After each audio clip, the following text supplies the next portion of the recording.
যে হাসিনার কি লজ্জা শরম বলতে কিচ্ছু নাই। ও ও মাঝে মাঝে 2 দিন পর পর কল রেকর্ড ফাঁস করে গেল। স্বৈরাচারের দিন শেষ, গর্ব নতুন বাংলাদেশ। আরেকবার বলো। স্বৈরাচারের দিন শেষ, গর্ব নতুন বাংলাদেশ।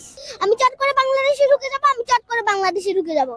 যার বাবা দেশ ছেড়ে কেন সে পালিয়েছে এবং তার না কোনো লজ্জা শরম নেই। যখন তার জামা কাপড় আকাশে বাতাসে উড়েছিল তখনই তার মুখ দান করা উচিত ছিল। আমি আন্দোলনের কয়েকটা স্লোগান বলি, একটা মিছিল সময় আর একটা এই সময়। তুমি কে আমি কে রাজাকার রাজাকার, আমি নিজেও দিয়েছি। তুমি কে আমি কে রাজাকার রাজাকার, কে বলেছে স্বৈরাচার স্বৈরাচার। দিল্লি না ঢাকা ঢাকা ঢাকা, কুতানিয়া রাজপথ রাজপথ রাজপথ। ইয়েস, আমি আন্দোলন দেখেছি, আবার করেওছি। কোথায় করেছো? এটা কি যেন বলে, ওই যে কি যেন আগে একটা জায়গায় হচ্ছিল, বনশ্রীতে, মিরপুরে, আরো অনেক জায়গায়, সব জায়গায় আমি ছিলাম। কি কারণে আন্দোলন করেছিল জানো? ইয়েস, আমি জানি, কারণ স্বৈরাচার এতদিন আমাদের উপরে এতদিন অত্যাচার করেছে, নির্বাচন করেছে। আমরা এতদিন মুখ খুলতে পারিনি। হাসনাত ভাইয়া, সার্জিস ভাইয়ার মাধ্যমে আমরা কিন্তু মুখ খুলতে পেরেছি। তারপর আগের তাই ওই যে হাসিনার ছাত্রগুলা, মানে বাচ্চাগুলা, তারা আমার একটা ভিডিও ভাইরাল হয়েছিল যে হাসিনার কি লজ্জা শরম বলতে কিচ্ছু নাই। ও মাঝে মাঝে 2 দিন পর পর কল রেকর্ড ফাঁস করে গেল। আমি চট করে বাংলাদেশে ঢুকে যাবো, আমি চট করে বাংলাদেশে ঢুকে যাবো। তারপর ওটা ভাইরাল হবার পরে ওগুলা এসে আমার এখানে বলছে 4 বছরের মেয়ে। আমার কি 4 বছর? I am 6 years old। ও না বুঝে না শুনে ও ব্যাক মিনিংটা বললো কেন যে এই মেয়েটা 4 বছরের মেয়ে। কখনো 4 বছরের মেয়ে নাকি এই কয়েকটা বছর নাকি করতে পারেনি, মুখ খুলতে পারেনি। তাহলে আমি তার ব্যাপারে বলতে চাই, সে যেন এরকম না বলে। এই ভিডিওটা ভাইরাল হওয়ার পরে এটা আসলে আমরা যেমন সামনে দাঁড়াই তখন কি নিজের ব্যাপারে কিছু বলি না, অন্যজনের ব্যাপারে বলি। এই জন্য আমরা অন্যজনের ব্যাপারে বলেছি, সে কেন আমার ব্যাপারে বলবে? এটা আমি সেটাকে বুঝিয়ে দিলাম যেন ও সেকেন্ডলি এরকম মিস্টেক না করে। এবং হাসনাত ভাইয়া, সার্জিস ভাইয়া যারা আছে তারা হচ্ছিল ডক্টর ইউনূস, আমি চাই তারা যেন আগে একসাথে হোক, দেখা করুক, তারপর ডিসিশন নিক যে এইভাবে বাংলাদেশে সাজালে কেমন হয়। তারপর এরকম ভাবে ডিসিশন নিয়ে বাংলাদেশ নতুন করে চালাবে। আর আমরা যারা ছাত্ররা তারা হচ্ছিল রাজপথে থাকবো। আর কেউ যদি আমাদের পথে কাটা হয়ে দাঁড়ায়, আমরা আন্দোলন করবো, না হয় খেলা খেলবো, আমাদের কোনো যায় আসে না। তারপর ওই যে হাসিনা, স্বৈরাচার হাসিনা, ও যে বলে এটা তার বাবার দেশ, এটা তার বাবার দেশ, এটা যে তার বাবার দেশ, সে কেন আসে না? তার বাবার দেশ ছেড়ে কেন সে পালিয়েছে এবং তার না কোনো লজ্জা শরম নেই। যখন তার জামা কাপড় আকাশে বাতাসে উড়েছিল তখনই তার মুখ দান করা উচিত ছিল। যেহেতু সে দান করেনি, তাহলে তার লজ্জা শরম নাই, আগে ছিল না, এখনো থাকবে না, ভবিষ্যতেও থাকবে না। এবং আমরা যেহেতু রাজবাড়া আছে, ইনশাআল্লাহ আগেও ছিলাম, এবারেও থাকবো, ভবিষ্যতেও থাকবো। আচ্ছা, তুমি কেমন বাংলাদেশ দেখতে চাও? শুনো, হিংসা, বিদ্বেষ, চুরি, হিংসা, দুর্নীতি মুক্ত একটা দেশ, একটি বাংলাদেশ আমি পেতে চাই। আচ্ছা, তুমি কি এই যে ডক্টর ইউনূস সরকারের সম্পর্কে আর লোভ, হিংসা, বিদ্বেষ, দুর্নীতি মুক্ত একটা দেশ পেতে চাই, একটি বাংলাদেশ। এই ডক্টর ইউনূস স্যারকে কিছু বলতে চাও? ডক্টর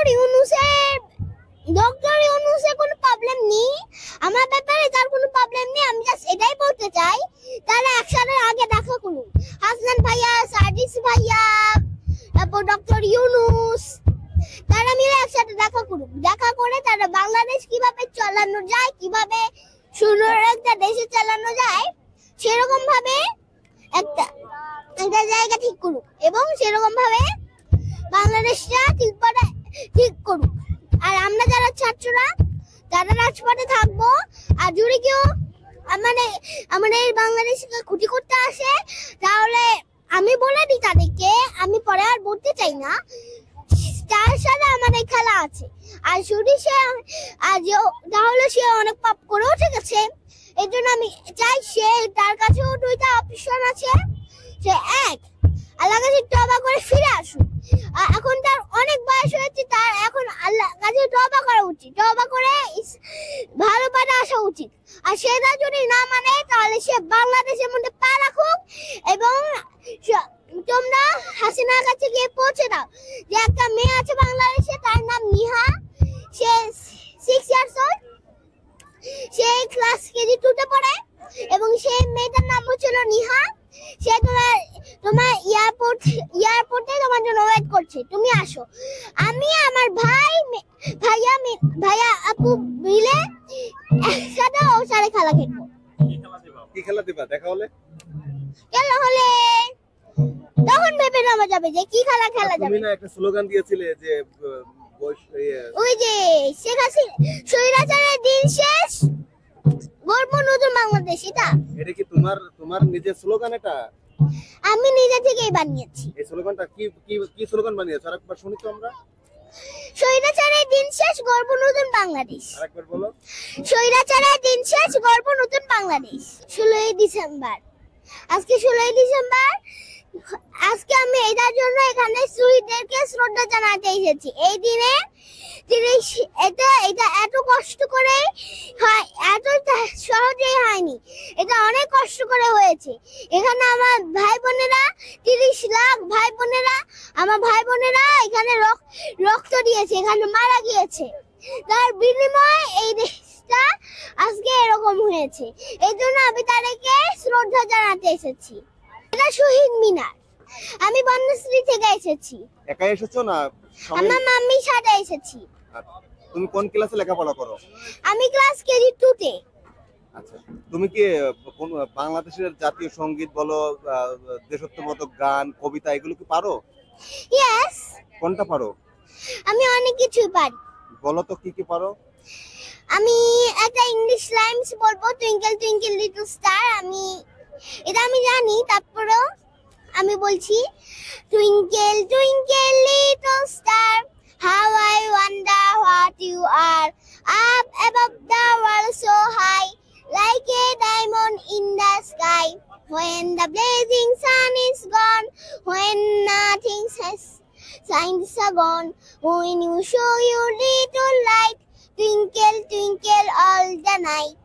আচ্ছা, তুমি কবিতা জানো? কোন কবিতা বলতে পারবে? বাংলা কোন কবিতা? ইয়েস, বলো। ছুটি লিখেছেন রবীন্দ্রনাথ ঠাকুর। মেঘের কোলে রোদ এসেছে, বাদল লেগেছে টুটি, আজ আমাদের ছুটি ও ভাই, আজ আমাদের ছুটি, কি করি আজ ভেবেই না পাই, পথ হারিয়ে কোন বনে যাই, কোন মাঠে যে ছুটে বেড়াই, সকল ছেলে ছুটি, আজ আমাদের ছুটি ও ভাই, আজ আমাদের ছুটি। তুমি কি জাতীয় সঙ্গীত পারো?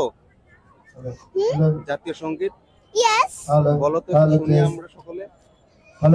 আমার সোনার বাংলা, আমি তোমায় ভালোবাসি, আমার সোনার বাংলা, আমি তোমায় ভালোবাসি। তারপর চিরদিন তোমার আকাশ, তোমার বাতাস আমার প্রাণে, ওমায় আমার প্রাণে বাজায় বাঁশি, সোনার বাংলা, আমি তোমায় ভালোবাসি। আচ্ছা, তুমি যে তোমার যে বন্ধু বান্ধবী যারা রয়েছে তাদের উদ্দেশ্যে কিছু বলতে চাও? আমি বলতে চাই, এই যে যারা এখানে এসেনি আমার ফ্রেন্ডস, তাদেরকে বলতে চাই তারাও জানো তাদের নিজ ভাই বোনদেরকে নিয়ে এরকম রাজপথে আসুক, রাজপথে এসে ওইখানে যোগ দিক এবং এইটার ব্যাপারে কিছু জানুক, আমি সেটা চাই।